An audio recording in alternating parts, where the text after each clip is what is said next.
ফরজ গোসল করার পদ্ধতি হলো, আপনার গোসল ফরজ হলে বাথরুমে গোসলখানায় গিয়ে সর্বপ্রথম আপনার শরীরের যে জায়গায় নাপাক লাগছে বা কাপড়ের যে জায়গায় নাপাক লাগছে সেই জায়গাটা কি করা, পরিষ্কার করে নেওয়া আগে। যদি আপনার জায়গাটা চিহ্নিত থাকে যে এই জায়গাটা নাপাক লাগছে, ওই জায়গাটা ধুয়ে ফেলান। এরপরে নামাজের জন্য যেভাবে আমি অজু করছি সেভাবে অজু করা।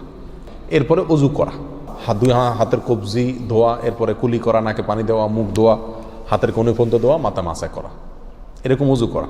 অজু করার পরে এবার আপনি গোসল করেন। সেটা শাওয়ার দিয়ে আপনি মাথার উপরে পানি ঢেলে হোক আর আপনার মগ দিয়া হোক, যেভাবে হোক আপনি গোসল করেন।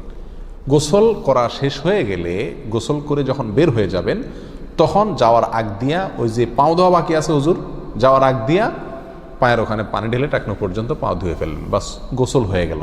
এই ভিতরে আপনার শরীরের প্রতিটি অঙ্গের প্রতিটি জায়গায় পানি পৌঁছানোর চেষ্টা করতে হবে। প্রকাশ্য অঙ্গ যেগুলো, নাভির প্যাচ থেকে নিয়ে, বগলের নিচ থেকে নিয়ে, আঙ্গুলের চিপা থেকে নিয়ে, প্রত্যেকটা জায়গায় যেন পানি যায়, সেজন্য সেখানে পানি পৌঁছানোর চেষ্টা করতে হবে। ডলার দরকার হলে ডলবে, যেভাবে ওখানে পানি পৌঁছাতে হবে। কানের প্যাঁচের ভিতরে, একেবারে গভীরে না, প্যাচগুলোর ভিতরে যেন পানি যায় সেদিকগুলো খেয়াল রাখতে হবে। কোনো একটি জায়গা যদি শুকনা থাকে তাহলে কি হবে না, ফরজ গোসল হবে না। অতএব পরিপূর্ণ শরীর যাতে ধোয়া হয় সেদিকটা খেয়াল রাখতে হবে। নেল পালিশ ইত্যাদি বা কোনো রং টং ইত্যাদির কারণে যদি কোনো আবরণ থাকে শরীরের উপরে, তাহলে সেগুলো সরা নিতে হবে, তা না হলে কি হবে না, ফরজ গোসল আদায় হবে না।